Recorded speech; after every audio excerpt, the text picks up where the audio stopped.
Hi, I'm Doug Wilson with the Paint Source Network. We're going to call today's show the Brent and Doug Show. I've got my friend Brent behind the camera. Brent's pretty good with the camera. He's had about, 10 minutes experience on it, I think.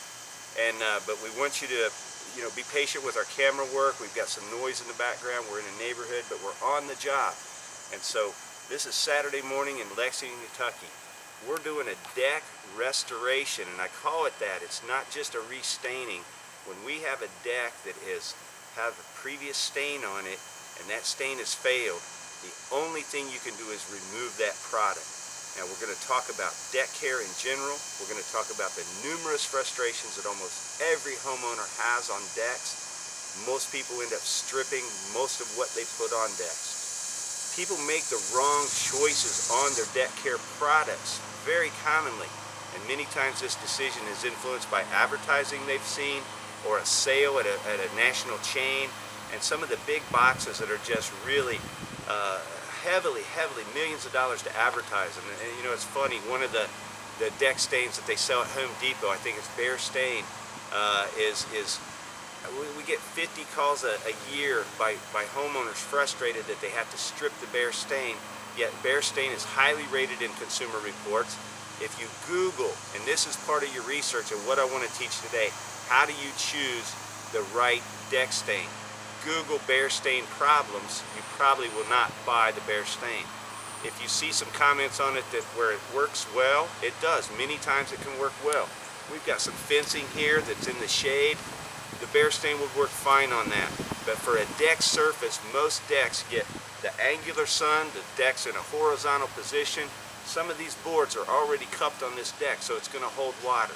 If you do that on Bear Stain, you're going to probably see it look kind of bad after about 2 summers. You're going to put another coat on. Then it starts to look a little paint-like. It's not real translucent. It's kind of more paint-like. But hey, it's cheap, it's quick, it's water-based. Everybody loves it. But guess what? We need a very technical product when we're coating our deck. You don't go buy a water-based paint to paint your car. You can't go get equipment. You can't get a roller. Some people do their own deck because they can. We've had clients ask us many times, should I do my own deck or not? That's a question you need to ask yourself. Do I enjoy doing this kind of work? Because I'll tell you, a deck is no fun. You've got to enjoy just staining your deck, doing it yourself. If you built the deck, you want to stain it and finish it. And a lot of people love that. But a lot of people hate having to go out every 2 years, put another product on. Even if the product fails, you can go to Home Depot or Lowe's and they'll tell you, hey, here's another gallon to buy you off a couple more years. You go put it on. Well, you're putting stuff on that's already failed. Why would you put the same stain back on? So I'm kind of ranting here, Brent. We need to get focused. I'm going to try to get focused myself. We're going to look at this deck. I'm going to try to give you all the issues that you might face if you're choosing a deck stain.